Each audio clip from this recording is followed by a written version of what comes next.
ॐ श्रीगणेशाय नमः। अथ श्रीगणेशकवचम्। गौर्युवाच एषोऽति चपलो दैत्यान् बालेऽपि नाशयति यहो। अग्रे किं कर्म कर्तेति न जाने मुनिसत्तमा।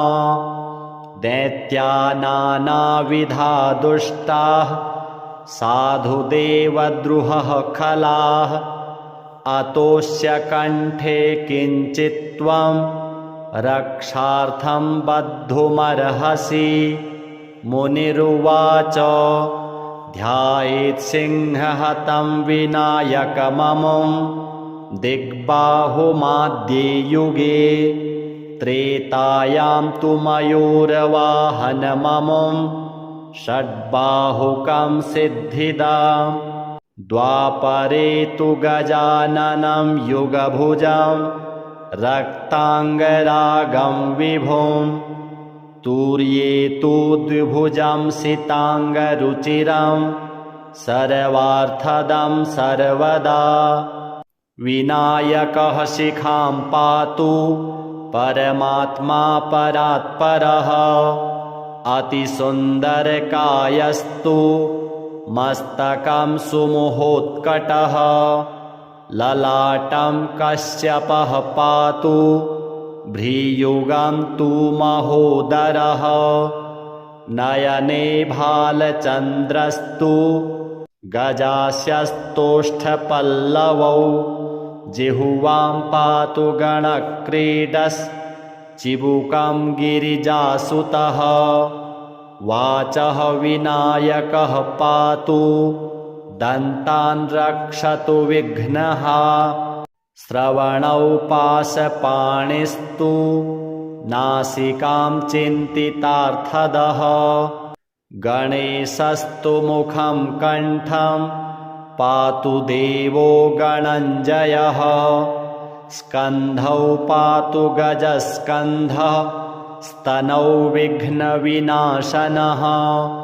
हृदयं गणनाथस्तु हेरम्बो जठरं महान्। धराधरः पातु पार्श्वौ पृष्ठं विघ्नहरः शुभः। लिङ्गं गुह्यं सदा पातु वक्रतुण्डो महाबलः। गणक्रीडो जानुसङ्गे ऊरू मङ्गलमूर्तिमान्। एकदन्तो महाबुद्धिः पादौ गुल्फौ सदावतु। क्षिप्रप्रसादनो बाहु पाणि आशाप्रपूरकः। अङ्गुलीश्च नखान् पातु पद्महस्तोरिनासनः। सर्वाङ्गानि मयूरेशो विश्वव्यापी सदावतु। अनुक्तमपि यत्स्थानं धूम्रकेतुः सदावतु। आमोदस्त्वग्रतः पातु प्रमोदः पृष्ठतोऽवतु। प्राच्यां रक्षतु बुद्धिश आग्नेयां सिद्धिदायकः। दक्षिणास्याम् उमापुत्रो नैऋत्यां तु गणेश्वरः। प्रतीच्यां विघ्नहर्ताव्यात् वायव्यां गजकर्णकः। कौबेर्यां निधिपः पायात् ईशान्याम् ईशनन्दनः। दिवाव्याद् एकदन्तस्तु रात्रौ सन्ध्यासु विघ्नहृत्। राक्षसासुरवेताल ग्रहभूतपिशाचतः। पाशाङ्कुशधरः पातु रजः सत्त्वतमः स्मृतिः। ज्ञानं धर्मं च लक्ष्मीं च लज्जां कीर्ति तथा कुलं। वपुर्धनं च धान्यं च गृहान् दारान् सुतान् सखीन्। सर्वायुधधरः पौत्रान् मयूरेशोऽवता सदा कपिलो जादिकं पातु गजास्वान्विकटोऽवतु भूर्जपत्रे लिखित्वेदं यः कण्ठे धारयेत् सुधिः न भयं जायते तस्य यक्षरक्षः पिशाचतः त्रिसन्ध्यं जपते यस्तु वज्रसारतनुर्भवेत् यात्राकाले पठेद्यस्तु निर्विघ्नेन फलं लभेत् युद्धकाले पठेद्यस्तु विजयं चाप्नुयात् द्रुतं मारणोच्चाटकाकर्ष स्तम्भमोहनकर्मणि सप्तवारं जपेद् एतत् दिनानाम् एकविंशतिं तत्तत्फलवाप्नोति साधको नात्र संशयः एकविंशतिवारं च पठेत्तावद्दिनानि यः कारागृहगतं सद्यो आज्ञावध्यं च मोचयेत् राजदर्शनवेलायां पठेत् एतत् त्रिवारतः सौराजसं वशं नीत्वा प्रकृतिश्च सभां जयेत् इदं गणेशकवचं कश्यपेन समीरितं मुद्गलाय च ते नाथ माण्डव्याय महर्षये मह्यं सप्राह कृपया कवचं सर्वसिद्धिदां न देयं भक्तिहीनाय देयं श्रद्धावते शुभं यस्यानेन कृता रक्षा न बाधास्य भवेत् क्वचित् राक्षसासुरवेताल दैत्यदानवसम्भवा श्रीगणेशार्पणमस्तु एषोऽति चपलो दैत्यान् बालेऽपि नाशयति यहो अग्रे किं कर्म कर्तेति न जाने मुनिसत्तमा दैत्या नानाविधा दुष्टाः साधुदेवद्रुहः खलाः अतोऽस्य कण्ठे किञ्चित्त्वं रक्षार्थं बद्धुमर्हसि मुनिरुवाच ध्यायेत् सिंहहतं विनायकममुं दिग्बाहुमाद्ये युगे त्रेतायां तु मयूरवाहनममुं षड्बाहुकं सिद्धिदां द्वापरे तु गजाननं युगभुजं रक्ताङ्गरागं विभुं तूर्ये तु द्विभुजं सिताङ्गरुचिरं सर्वार्थदं सर्वदा विनायकः शिखां पातु परमात्मा परात्परः अतिसुन्दरकायस्तु मस्तकं सुमुहोत्कटः ललाटं कश्यपः पातु भ्रीयुगं तु महोदरः नयने भालचन्द्रस्तु गजास्यस्तोष्ठपल्लवौ जिह्वां पातु गणक्रीडश्चिबुकं गिरिजासुतः वाचः विनायकः पातु दन्तान् रक्षतु विघ्नः श्रवणौ पाशपाणिस्तु नासिकां चिन्तितार्थदः गणेशस्तु मुखं कण्ठं पातु देवो गणञ्जयः स्कन्धौ पातु गजस्कन्धः स्तनौ विघ्नविनाशनः हृदयं गणनाथस्तु हेरम्बो जठरं महान् धराधरः पातु पार्श्वौ पृष्ठं विघ्नहरः शुभः लिङ्गं गुह्यं सदा पातु वक्रतुण्डो महाबलः गणक्रीडो जानुसङ्गे ऊरू मङ्गलमूर्तिमान् एकदन्तो महाबुद्धिः पादौ गुल्फौ सदावतु क्षिप्रप्रसादनो बाहु पाणी आशाप्रपूरकः अङ्गुलीश्च नखान् पातु पद्महस्तोरिनासनः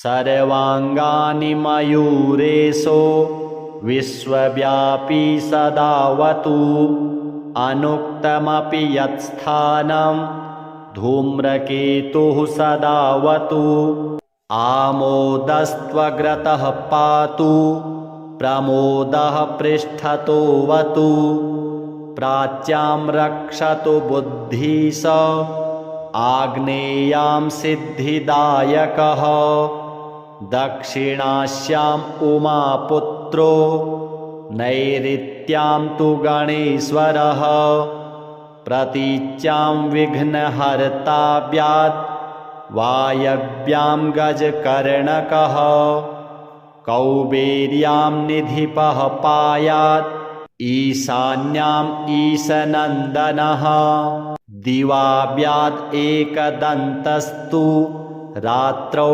सन्ध्यासु विघ्नहृत् राक्षसासुरवेताल ग्रहभूतपिशाचतः पाशाङ्कुशधरः पातु रजः सत्त्वतमः स्मृतिः ज्ञानं धर्मं च लक्ष्मीं च लज्जां कीर्ति तथा कुलं वपुर्धनं च धान्यं च गृहान् दारान् सुतान् सखीन् सर्वायुधधरः पौत्रान् मयूरेशोऽवता सदा कपिलो जादिकं पातु गजास्वान् विकटोऽवतु भूर्जपत्रे लिखित्वेदं यः कण्ठे धारयेत् सुधिः न भयं जायते तस्य यक्षरक्षः पिशाचतः त्रिसन्ध्यं जपते यस्तु वज्रसारतनुर्भवेत् यात्राकाले पठेद्यस्तु निर्विघ्नेन फलं लभेत् युद्धकाले पठेद्यस्तु विजयं चाप्नुयाद्रुताम् मारणोच्चाटकाकर्ष स्तम्भमोहनकर्मणि सप्तवारं जपेद् एतत् दिनानाम् एकविंशतिं तत्तत्फलवाप्नोति साधको नात्र संशयः 21वारं च पठेत्तावद्दिनानि यः कारागृहगतं सद्यो आज्ञावध्यं च मोचयेत् राजदर्शनवेलायां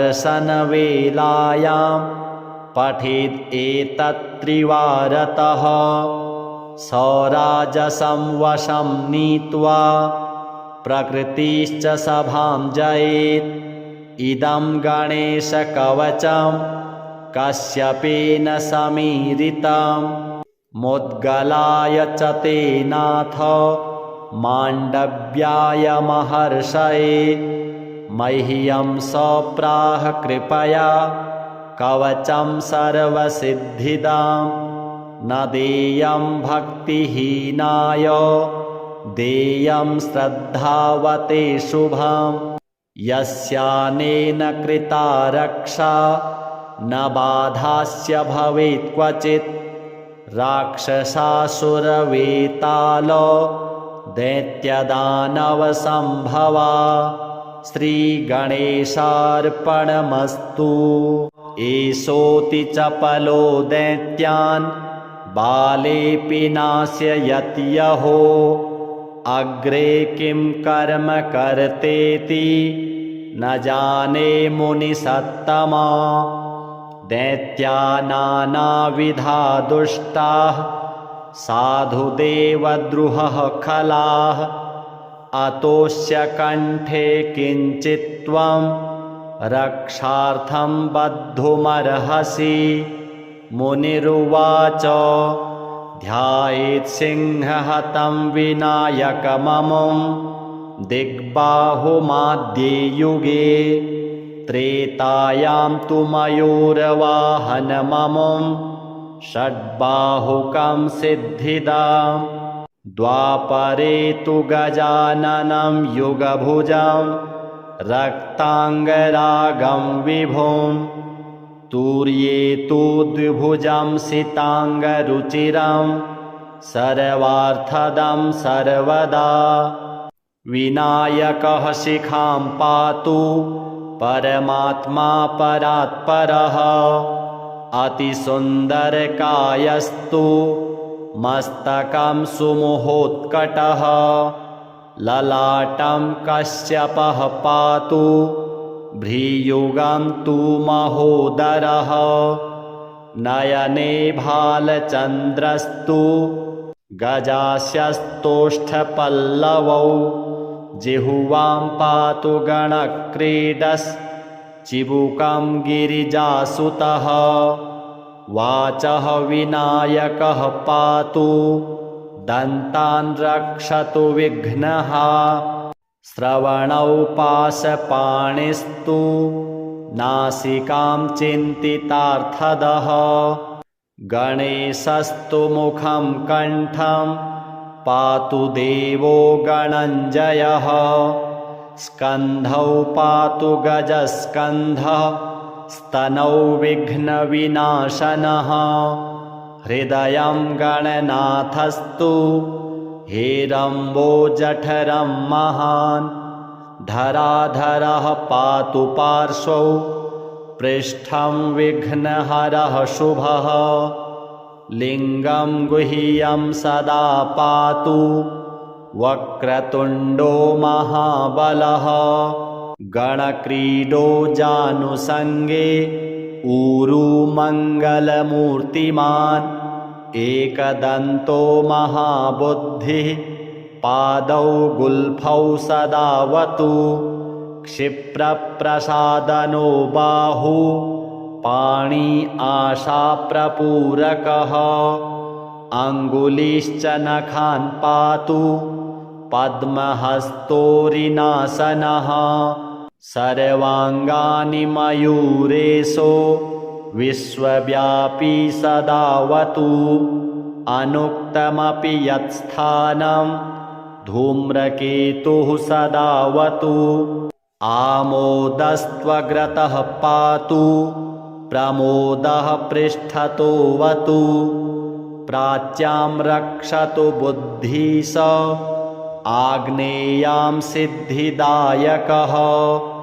दक्षिणास्याम् उमापुत्रो नैऋत्यां तु गणेश्वरः। प्रतीच्यां विघ्नहर्ताव्यात् वायव्यां गजकर्णकः। कौबेर्यां निधिपः पायात् ईशान्याम् ईशनन्दनः। दिवाव्याद् एकदन्तस्तु रात्रौ सन्ध्यासु विघ्नहृत्। राक्षसासुरवेताल ग्रहभूतपिशाचतः। पाशाङ्कुशधरः पातु रजः सत्त्वतमः स्मृतिः। ज्ञानं धर्मं च लक्ष्मीं च लज्जां कीर्ति तथा कुलं। वपुर्धनं च धान्यं च गृहान् दारान् सुतान् सखीन्। सर्वायुधधरः पौत्रान् मयूरेशोऽवता सदा। कपिलो जादिकं पातु गजास्वान् विकटोऽवतु। भूर्जपत्रे लिखित्वेदं यः कण्ठे धारयेत् सुधिः। न भयं जायते तस्य यक्षरक्षः पिशाचतः त्रिसन्ध्यं जपते यस्तु वज्रसारतनुर्भवेत् यात्राकाले पठेद्यस्तु निर्विघ्नेन फलं लभेत् युद्धकाले पठेद्यस्तु विजयं चाप्नुयाद्रुताम् मारणोच्चाटकाकर्ष स्तम्भमोहनकर्मणि सप्तवारं जपेद् एतत् दिनानाम् एकविंशतिं तत्तत् फलवाप्नोति साधको नात्र संशयः 21वारं च पठेत्तावद्दिनानि यः कारागृहगतं सद्यो आज्ञावध्यं च मोचयेत् राजदर्शनवेलायां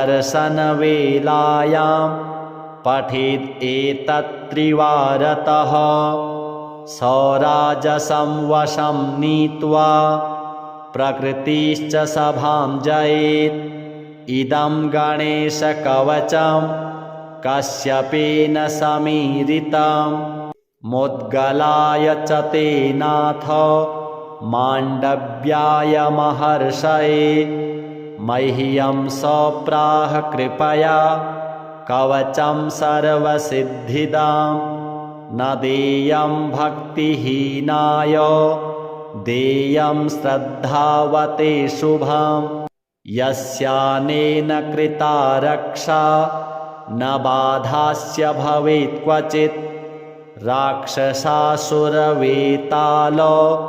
दैत्यदानवसम्भवा श्रीगणेशार्पणमस्तु एषोऽति चपलो दैत्यान् बालेऽपि नाशयति यहो अग्रे किं कर्म कर्तेति न जाने मुनिसत्तमा दैत्या नानाविधा दुष्टाः साधुदेवद्रुहः खलाः अतोऽस्य कण्ठे किञ्चित् त्वं रक्षार्थं बद्धुमर्हसि मुनिरुवाच ध्यायेत् सिंहहतं विनायकममुं दिग्बाहुमाद्ये युगे त्रेतायां तु मयूरवाहनममुं षड्बाहुकं सिद्धिदां द्वापरे तु गजाननं युगभुजं रक्ताङ्गरागं विभुं तूर्ये तु द्विभुजं सिताङ्गरुचिरं सर्वार्थदं सर्वदा विनायकः शिखां पातु परमात्मा परात्परः अतिसुन्दरकायस्तु मस्तकं सुमुहोत्कटः ललाटं कश्यपः पातु भ्रीयुगं तु महोदरः नयने भालचन्द्रस्तु गजास्यस्तोष्ठपल्लवौ जिह्वां पातु गणक्रीडश्चिबुकं गिरिजासुतः वाचः विनायकः पातु दन्तान् रक्षतु विघ्नः श्रवणौ पाशपाणिस्तु नासिकां चिन्तितार्थदः गणेशस्तु मुखं कण्ठं पातु देवो गणञ्जयः स्कन्धौ पातु गजस्कन्धः स्तनौ विघ्नविनाशनः हृदयं गणनाथस्तु हेरम्बो जठरं महान् धराधरः पातु पार्श्वौ पृष्ठं विघ्नहरः शुभः लिङ्गं गुह्यं सदा पातु वक्रतुण्डो महाबलः गणक्रीडो जानुसङ्गे ऊरुमङ्गलमूर्तिमान् एकदन्तो महाबुद्धिः पादौ गुल्फौ सदावतु क्षिप्रप्रसादनो बाहु पाणी आशाप्रपूरकः अङ्गुलिश्च नखान् पातु पद्महस्तोरिनासनः सर्वाङ्गानि मयूरेशो विश्वव्यापी सदावतु अनुक्तमपि यत्स्थानं धूम्रकेतुः सदावतु आमोदस्त्वग्रतः पातु प्रमोदः पृष्ठतोऽवतु प्राच्यां रक्षतु बुद्धिश आग्नेयां सिद्धिदायकः दक्षिणास्याम् उमापुत्रो नैऋत्यां तु गणेश्वरः प्रतीच्यां विघ्नहर्ताव्यात् वायव्यां गजकर्णकः कौबेर्यां निधिपः पायात् ईशान्याम् ईशनन्दनः दिवाव्याद् एकदन्तस्तु रात्रौ सन्ध्यासु विघ्नहृत् राक्षसासुरवेताल ग्रहभूतपिशाचतः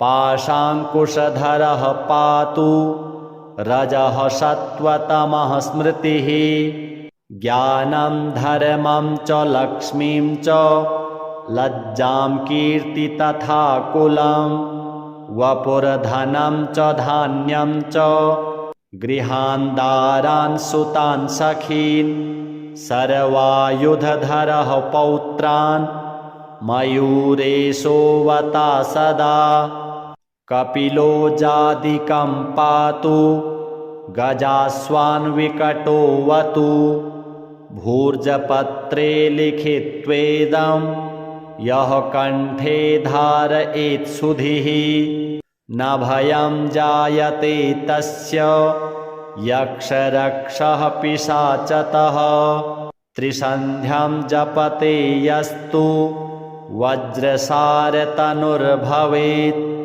यात्राकाले पठेद्यस्तु निर्विघ्नेन फलं लभेत् युद्धकाले पठेद्यस्तु विजयं चाप्नुयाद्रुताम् मारणोच्चाटकाकर्ष स्तम्भमोहनकर्मणि सप्तवारं जपेद् एतत् दिनानाम् एकविंशतिं तत्तत्फलवाप्नोति साधको नात्र संशयः 21वारं च पठेत्तावद्दिनानि यः कारागृहगतं सद्यो आज्ञावध्यं च मोचयेत् राजदर्शनवेलायां पठेत् एतत् त्रिवारतः सराजसं वशं नीत्वा प्रकृतिश्च सभां जयेत् इदं गणेशकवचं कश्यपेन समीरितं मुद्गलाय च ते नाथ माण्डव्याय महर्षये मह्यं सप्राह कृपया कवचं सर्वसिद्धिदां न देयं भक्तिहीनाय देयं श्रद्धावते शुभं यस्यानेन कृता रक्षा न बाधास्य भवेत् क्वचित् राक्षसासुरवेताल दैत्यदानवसम्भवा श्रीगणेशार्पणमस्तु एषोऽति चपलो दैत्यान् बालेऽपि नाशयति यहो अग्रे किं कर्म कर्तेति न जाने मुनिसत्तमा दैत्या नानाविधा दुष्टाः साधुदेवद्रुहः खलाः अतोऽस्य कण्ठे किञ्चित्त्वं रक्षार्थं बद्धुमर्हसि मुनिरुवाच ध्यायेत् सिंहहतं विनायकममुं दिग्बाहुमाद्ये युगे त्रेतायां तु मयूरवाहनममुं षड्बाहुकं सिद्धिदाम् द्वापरे तु गजाननं युगभुजं रक्ताङ्गरागं विभुं तूर्ये तु द्विभुजं सिताङ्गरुचिरं सर्वार्थदं सर्वदा विनायकः शिखां पातु परमात्मा परात्परः अतिसुन्दरकायस्तु मस्तकं सुमुहोत्कटः ललाटं कश्यपः पातु भ्रीयुगं तु महोदरः नयने भालचन्द्रस्तु गजास्यस्तोष्ठपल्लवौ जिह्वां पातु गणक्रीडश्चिबुकं गिरिजासुतः वाचः विनायकः पातु दन्तान् रक्षतु विघ्नः श्रवणौ पाशपाणिस्तु नासिकां चिन्तितार्थदः गणेशस्तु मुखं कण्ठं पातु देवो गणञ्जयः स्कन्धौ पातु गजस्कन्धः स्तनौ विघ्नविनाशनः हृदयं गणनाथस्तु हेरम्बो जठरं महान् धराधरः पातु पार्श्वौ पृष्ठं विघ्नहरः शुभः लिङ्गं गुह्यं सदा पातु वक्रतुण्डो महाबलः गणक्रीडो जानुसङ्गे ऊरू मङ्गलमूर्तिमान् एकदन्तो महाबुद्धिः पादौ गुल्फौ सदावतु क्षिप्रप्रसादनो बाहु पाणी आशाप्रपूरकः अङ्गुलीश्च नखान् पातु पद्महस्तोरिनासनः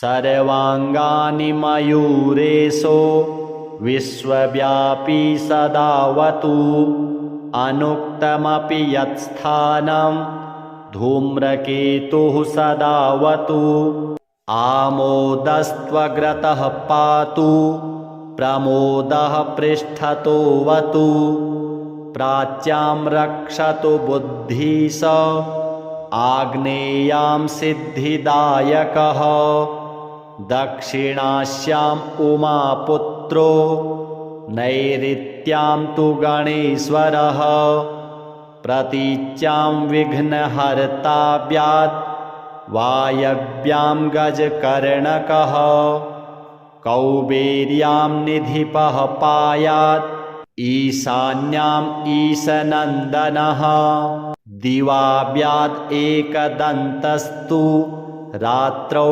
सन्ध्यासु विघ्नहृत् राक्षसासुरवेताल ग्रहभूतपिशाचतः पाशाङ्कुशधरः पातु रजः सत्त्वतमः स्मृतिः ज्ञानं धर्मं च लक्ष्मीं च लज्जां कीर्ति तथा कुलं वपुर्धनं च धान्यं च गृहान् दारान् सुतान् सखीन् सर्वायुधधरः पौत्रान् मयूरेशोऽवता सदा कपिलो जादिकं पातु गजास्वान् विकटोऽवतु भूर्जपत्रे लिखित्वेदं यः कण्ठे धारयेत् सुधिः न भयं जायते तस्य यक्षरक्षः पिशाचतः त्रिसन्ध्यं जपते यस्तु वज्रसारतनुर्भवेत् यात्राकाले पठेद्, 'यस्तु निर्विघ्नेन फलं लभेत्। युद्धकाले पठेद्यस्तु विजयं चाप्नुयाद्रुताम् मारणोच्चाटकाकर्ष स्तम्भमोहनकर्मणि सप्तवारं जपेद् एतत् दिनानाम् एकविंशतिं तत्तत् फलवाप्नोति साधको नात्र संशयः। 21वारं च पठेत्तावद्दिनानि यः कारागृहगतं सद्यो आज्ञावध्यं च मोचयेत् राजदर्शनवेलायां पठेद् एतत् त्रिवारतः सराजसं वशं नीत्वा प्रकृतिश्च सभां जयेत्। इदं गणेशकवचं कश्यपेन समीरितं मुद्गलाय च तेनाथ माण्डव्याय महर्षये मह्यं सप्राह कृपया कवचं सर्वसिद्धिदां न देयं भक्तिहीनाय देयं श्रद्धावते शुभम् यस्यानेन कृता रक्षा न बाधास्य भवेत् क्वचित् राक्षसासुरवेताल दैत्यदानवसम्भवा। श्रीगणेशार्पणमस्तु। एषोऽति चपलो दैत्यान् बालेऽपि नाशयत् यहो अग्रे किं कर्म कर्तेति न जाने मुनिसत्तमा। दैत्या नानाविधा दुष्टाः साधुदेवद्रुहः खलाः अतोऽस्य कण्ठे किञ्चित् त्वं रक्षार्थं बद्धुमर्हसि। मुनिरुवाच ध्यायेत् सिंहहतं विनायकममुं दिग्बाहुमाद्ये युगे त्रेतायां तु मयूरवाहनममुं षड्बाहुकं सिद्धिदाम् द्वापरे तु गजाननं युगभुजं रक्ताङ्गरागं विभुं तूर्ये तु द्विभुजं सिताङ्गरुचिरं सर्वार्थदं सर्वदा। विनायकः शिखां पातु परमात्मा परात्परः अतिसुन्दरकायस्तु मस्तकं सुमुहोत्कटः ललाटं कश्यपः पातु भ्रीयुगं तु महोदरः नयने भालचन्द्रस्तु गजास्यस्तोष्ठपल्लवौ जिह्वां पातु गणक्रीडश्चिबुकं गिरिजासुतः वाचः विनायकः पातु दन्तान् रक्षतु विघ्नः श्रवणौ पाशपाणिस्तु नासिकां चिन्तितार्थदः गणेशस्तु मुखं कण्ठं पातु देवो गणञ्जयः स्कन्धौ पातु गजस्कन्धः स्तनौ विघ्नविनाशनः हृदयं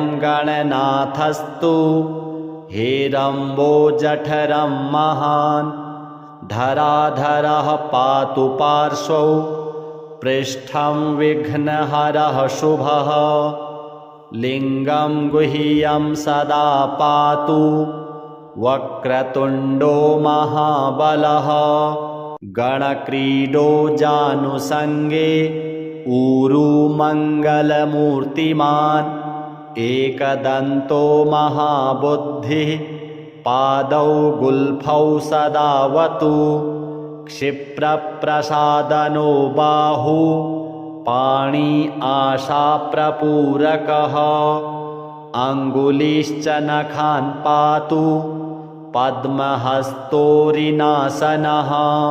सर्वाङ्गानि मयूरेशो विश्वव्यापी सदावतु अनुक्तमपि यत्स्थानं धूम्रकेतुः सदावतु आमोदस्त्वग्रतः पातु प्रमोदः पृष्ठतोऽवतु प्राच्यां रक्षतु बुद्धिश आग्नेयां सिद्धिदायकः दक्षिणास्याम् उमापुत्रो नैऋत्यां तु गणेश्वरः प्रतीच्यां विघ्नहर्ताव्यात् वायव्यां गजकर्णकः कौबेर्यां निधिपः पायात् ईशान्याम् ईशनन्दनः दिवाव्यात् एकदन्तस्तु रात्रौ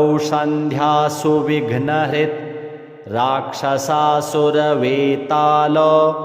ग्रहभूतपिशाचतः पाशाङ्कुशधरः पातु रजः सत्त्वतमः स्मृतिः ज्ञानं धर्मं च लक्ष्मीं च लज्जां कीर्ति तथा कुलं वपुर्धनं च धान्यं च गृहान् दारान् सुतान् सखीन् सर्वायुधधरः पौत्रान् मयूरेशोऽवता सदा कपिलो जादिकं पातु गजास्वान् विकटोऽवतु भूर्जपत्रे लिखित्वेदं यः कण्ठे धारयेत् सुधिः न भयं जायते तस्य यक्षरक्षः पिशाचतः त्रिसन्ध्यं जपते यस्तु वज्रसारतनुर्भवेत्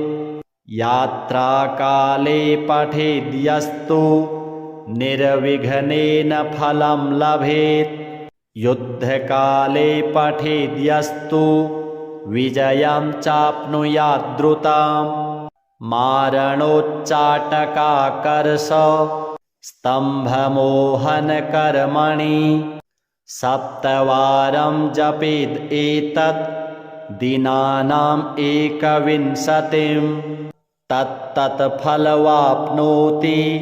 साधको नात्र संशयः 21वारं च पठेत्तावद्दिनानि यः कारागृहगतं सद्यो आज्ञावध्यं च मोचयेत् राजदर्शनवेलायां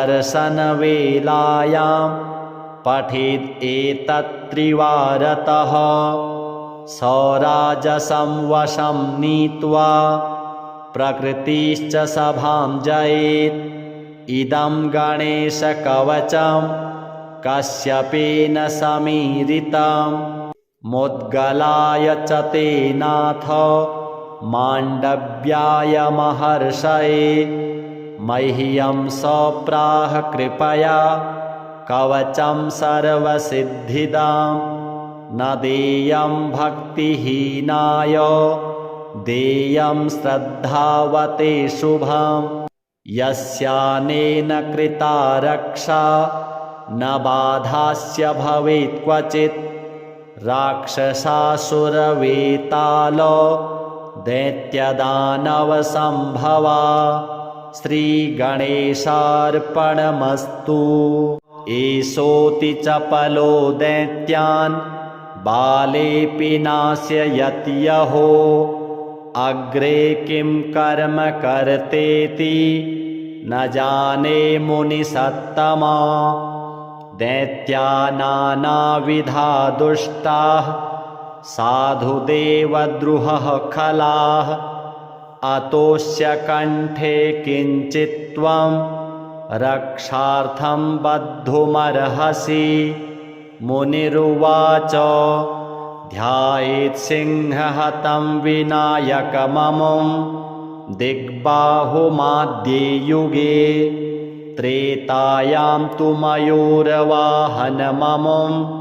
षड्बाहुकं सिद्धिदाम् द्वापरे तु गजाननं युगभुजं रक्ताङ्गरागं विभुं तूर्ये तु द्विभुजं सिताङ्गरुचिरं सर्वार्थदं सर्वदा विनायकः शिखां पातु परमात्मा परात्परः अतिसुन्दरकायस्तु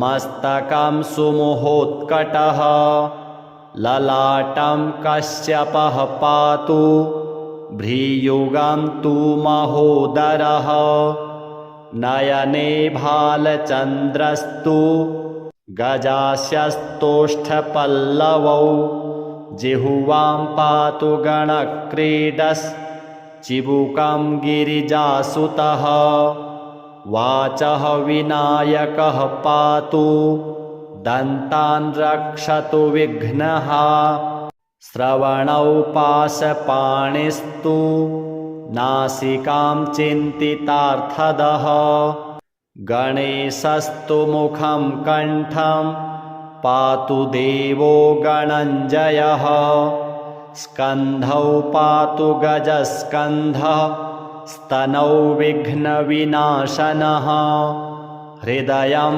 गणनाथस्तु हेरम्बो जठरं महान् धराधरः पातु पार्श्वौ पृष्ठं विघ्नहरः शुभः लिङ्गं गुह्यं सदा पातु वक्रतुण्डो महाबलः गणक्रीडो जानुसङ्गे ऊरू मङ्गलमूर्तिमान् एकदन्तो महाबुद्धिः पादौ गुल्फौ सदावतु क्षिप्रप्रसादनो बाहु पाणी आशाप्रपूरकः अङ्गुलीश्च नखान् पातु पद्महस्तोरिनासनः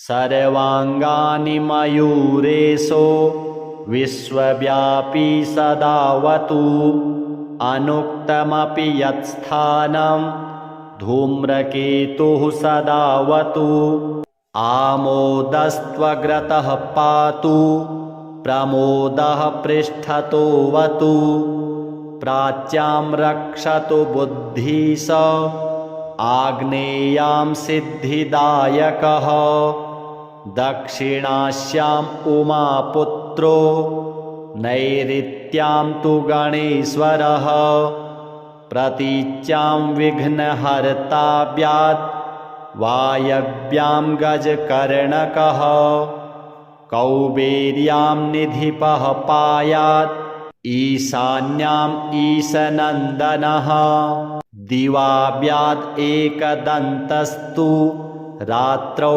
सन्ध्यासु विघ्नहृत् राक्षसासुरवेताल ग्रहभूतपिशाचतः पाशाङ्कुशधरः पातु रजः सत्त्वतमः स्मृतिः ज्ञानं धर्मं च लक्ष्मीं च लज्जां कीर्ति तथा कुलं वपुर्धनं च धान्यं च गृहान् दारान् सुतान् सखीन् सर्वायुधधरः पौत्रान् मयूरेशोऽवता सदा कपिलो जादिकं पातु गजास्वान् विकटोऽवतु भूर्जपत्रे लिखित्वेदं यः कण्ठे धारयेत् सुधिः न भयं जायते तस्य यक्षरक्षः पिशाचतः त्रिसन्ध्यं जपते यस्तु वज्रसारतनुर्भवेत् यात्राकाले पठेद्यस्तु निर्विघ्नेन फलं लभेत् युद्धकाले पठेद्यस्तु विजयं चाप्नुयाद्रुताम् मारणोच्चाटकाकर्ष स्तम्भमोहनकर्मणि सप्तवारं जपेद् एतत् दिनानाम् एकविंशतिम् तत्तत्फलवाप्नोति साधको नात्र संशयः। 21वारं च पठेत्तावद्दिनानि यः कारागृहगतं सद्यो आज्ञावध्यं च मोचयेत्। राजदर्शनवेलायां पठेत् एतत्त्रिवारतः स राजसं वशं नीत्वा प्रकृतिश्च सभां जयेत्। इदं गणेशकवचं कश्यपेन समीरितं मुद्गलाय च ते नाथ माण्डव्याय महर्षये। मह्यं सप्राह कृपया कवचं सर्वसिद्धिदां न देयं भक्तिहीनाय देयं श्रद्धावते शुभम्। यस्यानेन कृता रक्षा न बाधास्य भवेत् क्वचित्। राक्षसासुरवेताल दैत्यदानवसम्भवा श्रीगणेशार्पणमस्तु। एषोऽति चपलो दैत्यान् बालेऽपि नाशयति यहो। अग्रे किं कर्म कर्तेति न जाने मुनिसत्तमा। दैत्या नानाविधा दुष्टाः साधुदेवद्रुहः खलाः। अतोऽस्य कण्ठे किञ्चित्त्वं रक्षार्थं बद्धुमर्हसि। मुनिरुवाच ध्यायेत् सिंहहतं विनायकममुं दिग्बाहुमाद्ये युगे। त्रेतायां तु मयूरवाहनममुं षड्बाहुकं सिद्धिदाम्। द्वापरे तु गजाननं युगभुजं रक्ताङ्गरागं विभुं। तूर्ये तु द्विभुजं सिताङ्गरुचिरं सर्वार्थदं सर्वदा। विनायकः शिखां पातु परमात्मा परात्परः। अतिसुन्दरकायस्तु मस्तकं सुमुहोत्कटः। ललाटं कश्यपः पातु भ्रीयुगं तु महोदरः। नयने भालचन्द्रस्तु गजास्यस्तोष्ठपल्लवौ।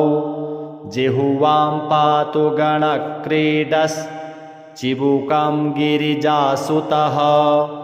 वाचः विनायकः पातु दन्तान् रक्षतु विघ्नः।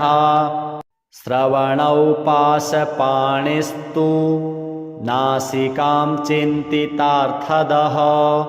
गणेशस्तु मुखं कण्ठं पातु देवो गणञ्जयः।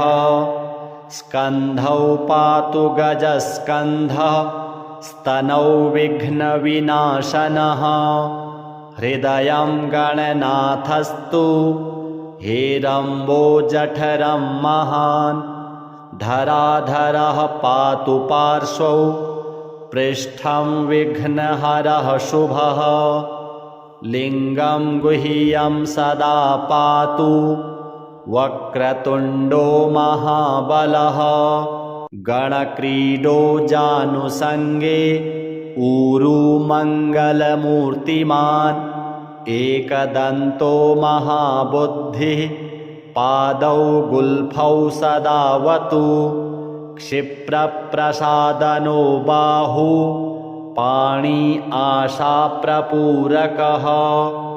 अङ्गुलीश्च नखान् पातु पद्महस्तोरिनासनः। सर्वाङ्गानि मयूरेशो विश्वव्यापी सदावतु। अनुक्तमपि यत्स्थानं धूम्रकेतुः सदावतु। आमोदस्त्वग्रतः पातु प्रमोदः पृष्ठतोऽवतु। प्राच्यां रक्षतु बुद्धिस आग्नेयां सिद्धिदायकः दक्षिणास्याम् उमापुत्रो नैऋत्यां तु गणेश्वरः प्रतीच्यां विघ्नहर्ताव्यात् वायव्यां गजकर्णकः कौबेर्यां निधिपः पायात् ईशान्याम् ईशनन्दनः दिवाव्याद् एकदन्तस्तु रात्रौ सन्ध्यासु विघ्नहृत् राक्षसासुरवेताल ग्रहभूतपिशाचतः पाशाङ्कुशधरः पातु रजः सत्त्वतमः स्मृतिः ज्ञानं धर्मं च लक्ष्मीं च लज्जां कीर्ति तथा कुलं वपुर्धनं च धान्यं च गृहान् दारान् सुतान् सखीन् सर्वायुधधरः पौत्रान् मयूरेशोऽवता सदा कपिलो जादिकं पातु गजास्वान् विकटोऽवतु भूर्जपत्रे लिखित्वेदं यः कण्ठे धारयेत् सुधिः न भयं जायते तस्य यक्षरक्षः पिशाचतः त्रिसन्ध्यं जपते यस्तु वज्रसारतनुर्भवेत् यात्राकाले पठेद्यस्तु निर्विघ्नेन फलं लभेत् युद्धकाले पठेद्यस्तु विजयं चाप्नुयाद्रुताम् मारणोच्चाटकाकर्ष स्तम्भमोहनकर्मणि सप्तवारं जपेद् एतत् दिनानाम् एकविंशतिं तत्तत्फलवाप्नोति साधको नात्र संशयः 21वारं च पठेत्तावद्दिनानि यः कारागृहगतं सद्यो आज्ञावध्यं च मोचयेत् राजदर्शनवेलायां पठेत् एतत् त्रिवारतः सौराजसं वशं नीत्वा प्रकृतिश्च सभां जयेत् इदं गणेशकवचं कश्यपेन समीरितं मुद्गलाय च तेनाथ माण्डव्याय महर्षये मह्यं सप्राह कृपया कवचं सर्वसिद्धिदां न देयं भक्तिहीनाय देयं श्रद्धावते शुभं यस्यानेन कृता रक्षा न बाधास्य भवेत् क्वचित् राक्षसासुरवेताल दैत्यदानवसम्भवा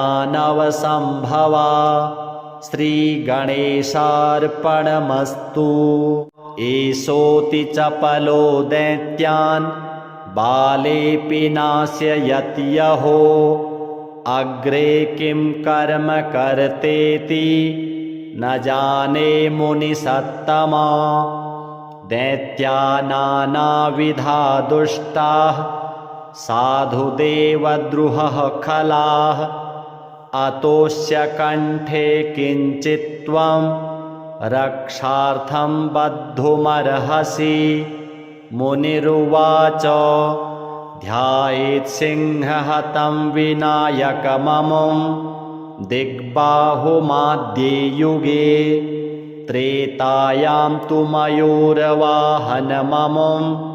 षड्बाहुकं सिद्धिदां द्वापरे तु गजाननं युगभुजं रक्ताङ्गरागं विभुं तूर्ये तु द्विभुजं सिताङ्गरुचिरं सर्वार्थदं सर्वदा विनायकः शिखां पातु परमात्मा परात्परः अतिसुन्दरकायस्तु मस्तकं सुमुहोत्कटः ललाटं कश्यपः पातु भ्रीयुगं तु महोदरः नयने भालचन्द्रस्तु गजास्यस्तोष्ठपल्लवौ जिह्वां पातु गणक्रीडश्चिबुकं गिरिजासुतः वाचः विनायकः पातु दन्तान् रक्षतु विघ्नः श्रवणौ पाशपाणिस्तु नासिकां चिन्तितार्थदः गणेशस्तु मुखं कण्ठं पातु देवो गणञ्जयः स्कन्धौ पातु गजस्कन्धः स्तनौ विघ्नविनाशनः हृदयं गणनाथस्तु हेरम्बो जठरं महान् धराधरः पातु पार्श्वौ पृष्ठं विघ्नहरः शुभः लिङ्गं गुह्यं सदा पातु वक्रतुण्डो महाबलः गणक्रीडो जानुसङ्गे ऊरू मङ्गलमूर्तिमान् एकदन्तो महाबुद्धिः पादौ गुल्फौ सदावतु क्षिप्रप्रसादनो बाहु पाणी आशाप्रपूरकः अङ्गुलीश्च नखान् पातु पद्महस्तोरिनासनः सर्वाङ्गानि मयूरेशो विश्वव्यापी सदावतु अनुक्तमपि यत्स्थानं धूम्रकेतुः सदावतु आमोदस्त्वग्रतः पातु प्रमोदः पृष्ठतोऽवतु प्राच्यां रक्षतु बुद्धिश आग्नेयां सिद्धिदायकः दक्षिणास्याम् उमापुत्रो नैऋत्यां तु गणेश्वरः प्रतीच्यां विघ्नहर्ताव्यात् वायव्यां गजकर्णकः कौबेर्यां निधिपः पायात् ईशान्याम् ईशनन्दनः दिवाव्यात् एकदन्तस्तु रात्रौ सन्ध्यासु विघ्नहृत् राक्षसासुरवेताल ग्रहभूतपिशाचतः पाशाङ्कुशधरः पातु रजः सत्त्वतमः स्मृतिः ज्ञानं धर्मं च लक्ष्मीं च लज्जां कीर्ति तथा कुलं वपुर्धनं च धान्यं च गृहान् दारान् सुतान् सखीन् सर्वायुधधरः पौत्रान् मयूरेशोऽवता सदा कपिलो जादिकं पातु गजास्वान् विकटोऽवतु भूर्जपत्रे लिखित्वेदं यः कण्ठे धारयेत् सुधिः न भयं जायते तस्य यक्षरक्षः पिशाचतः त्रिसन्ध्यं जपते यस्तु वज्रसारतनुर्भवेत् यात्राकाले पठेद्यस्तु निर्विघ्नेन फलं लभेत् युद्धकाले पठेद्यस्तु विजयं चाप्नुयाद्रुताम् मारणोच्चाटकाकर्ष स्तम्भमोहनकर्मणि सप्तवारं जपेद् एतत् दिनानाम् एकविंशतिं तत्तत्फलवाप्नोति साधको नात्र संशयः 21वारं च पठेत्तावद्दिनानि यः कारागृहगतं सद्यो आज्ञावध्यं च मोचयेत् राजदर्शनवेलायां पठेद् एतत्त्रिवारतः सराजसं वशं नीत्वा प्रकृतिश्च सभां जयेत्।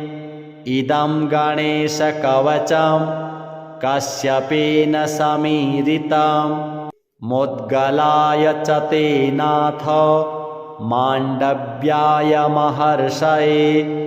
मह्यं सप्राह कृपया कवचं सर्वसिद्धिदां न देयं भक्तिहीनाय देयं श्रद्धावते शुभम्। यस्यानेन कृता रक्षा न बाधास्य भवेत् क्वचित् राक्षसासुरवेताल दैत्यदानवसम्भवा। श्रीगणेशार्पणमस्तु। एषोऽति चपलो दैत्यान् बालेऽपि नाशयति यहो अग्रे किं कर्म कर्तेति न जाने मुनिसत्तमा। दैत्या नानाविधा दुष्टाः साधुदेवद्रुहः खलाः अतोऽस्य कण्ठे किञ्चित् त्वं रक्षार्थं बद्धुमर्हसि।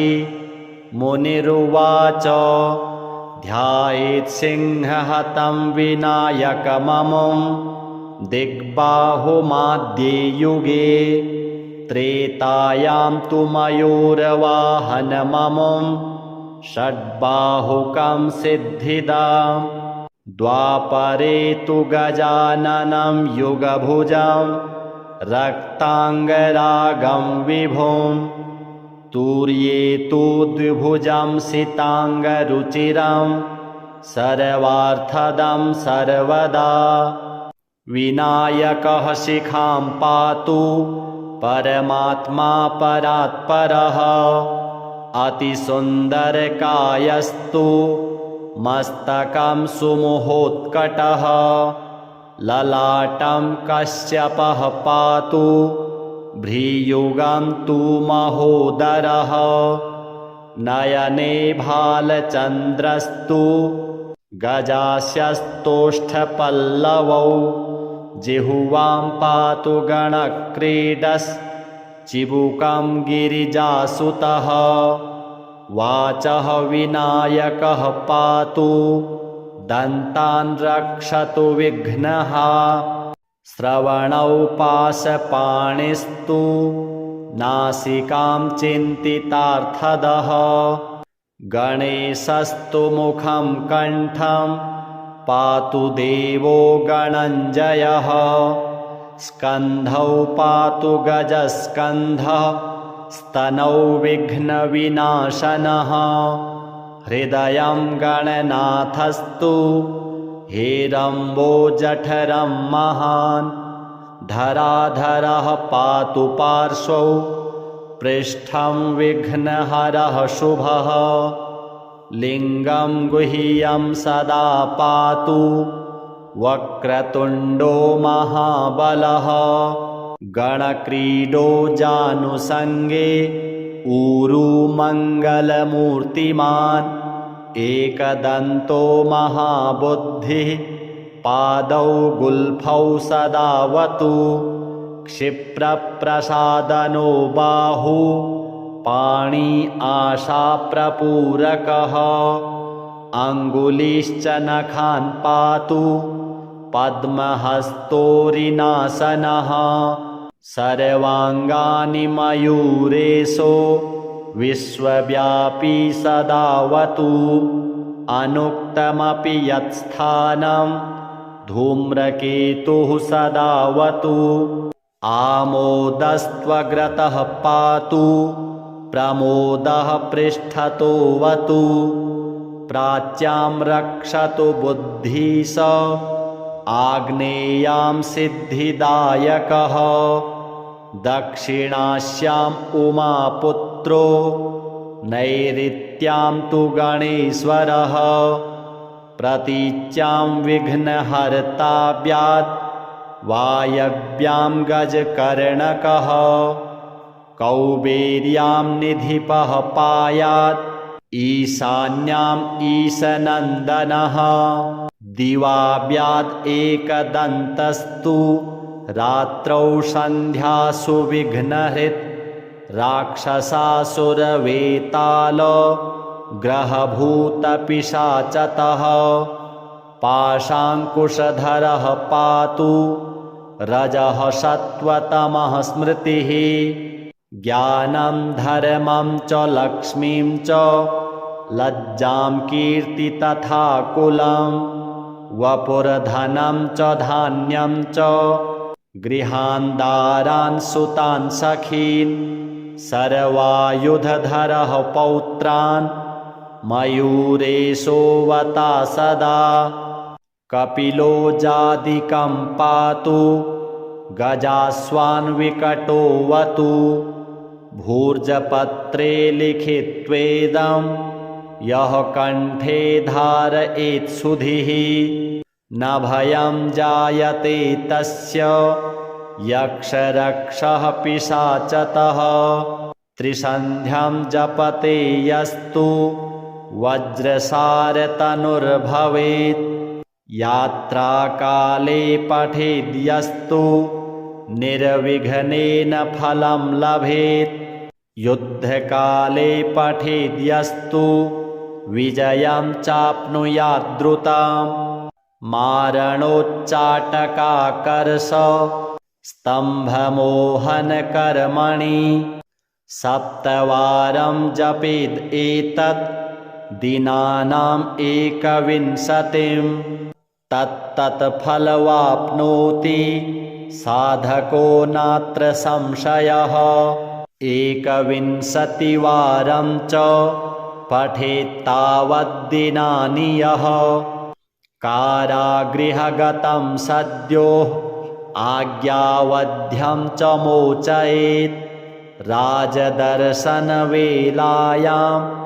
पठेद् एतत् त्रिवारतः सराजसं वशं नीत्वा प्रकृतिश्च सभां जयेत् इदं गणेशकवचं कश्यपेन समीरितं मुद्गलाय च तेनाथ माण्डव्याय महर्षये मह्यं सप्राह कृपया कवचं सर्वसिद्धिदां न देयं भक्तिहीनाय देयं श्रद्धावते शुभं यस्यानेन कृता रक्षा न बाधास्य भवेत् क्वचित् राक्षसासुरवेताल दैत्यदानवसम्भवा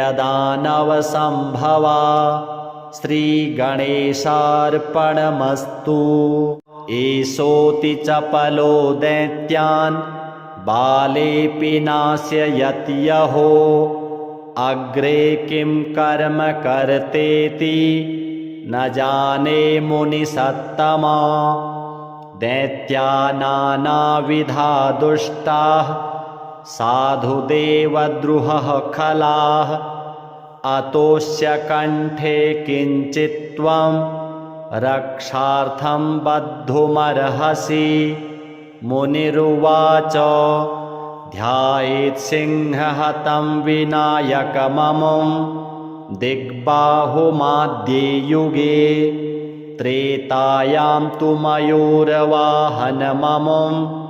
षड्बाहुकं सिद्धिदां द्वापरे तु गजाननं युगभुजं रक्ताङ्गरागं विभुं तूर्ये तु द्विभुजं सिताङ्गरुचिरं सर्वार्थदं सर्वदा विनायकः शिखां पातु परमात्मा परात्परः अतिसुन्दरकायस्तु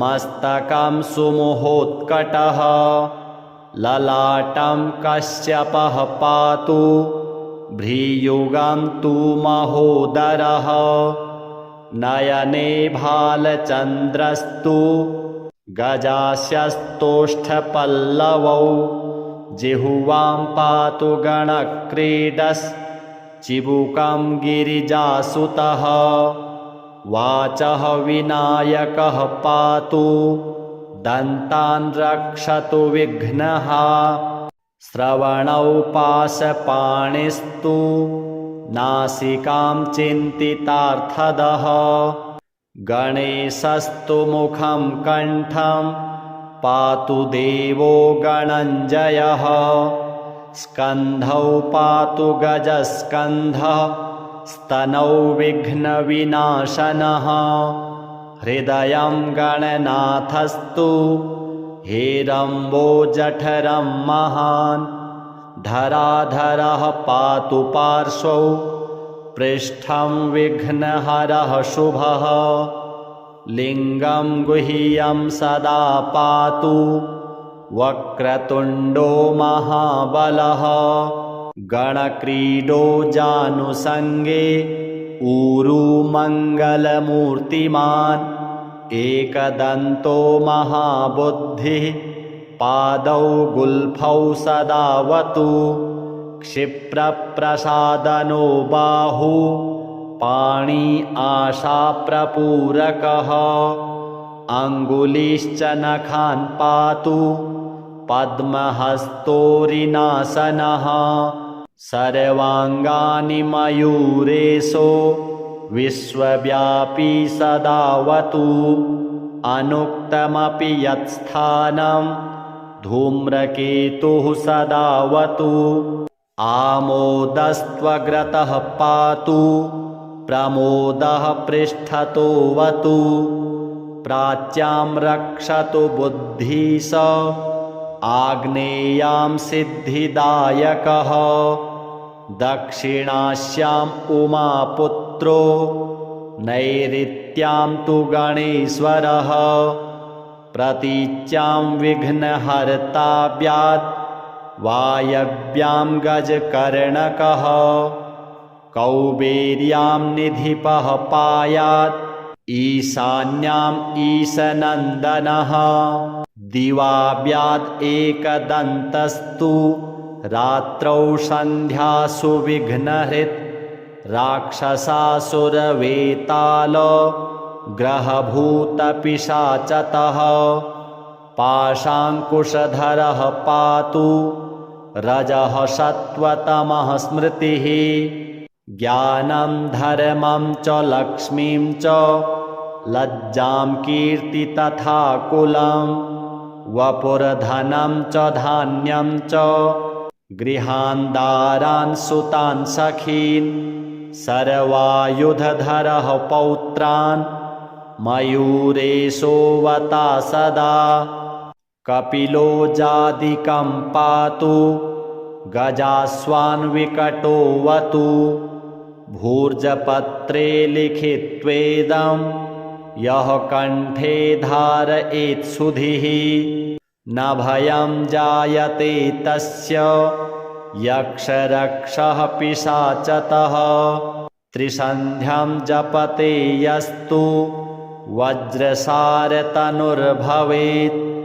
यात्राकाले पठेद्यस्तु निर्विघ्नेन फलं लभेत् युद्धकाले पठेद्यस्तु विजयं चाप्नुयाद्रुताम् मारणोच्चाटकाकर्ष स्तम्भमोहनकर्मणि सप्तवारं जपेद् एतत् दिनानाम् एकविंशतिं तत्तत्फलवाप्नोति साधको नात्र संशयः एकविंशतिवारं च पठेत्तावद्दिनानि यः कारागृहगतं सद्यो आज्ञावध्यं च मोचयेत् राजदर्शनवेलायां पठेत् एतत् त्रिवारतः सौराजसं वशं नीत्वा प्रकृतिश्च सभां जयेत् इदं गणेशकवचं कश्यपेन समीरितं मुद्गलाय च ते नाथ माण्डव्याय महर्षये मह्यं सप्राह कृपया कवचं सर्वसिद्धिदां न देयं भक्तिहीनाय देयं श्रद्धावते शुभं यस्यानेन कृता रक्षा न बाधास्य भवेत् क्वचित् राक्षसासुरवेताल दैत्यदानवसम्भवा। श्रीगणेशार्पणमस्तु।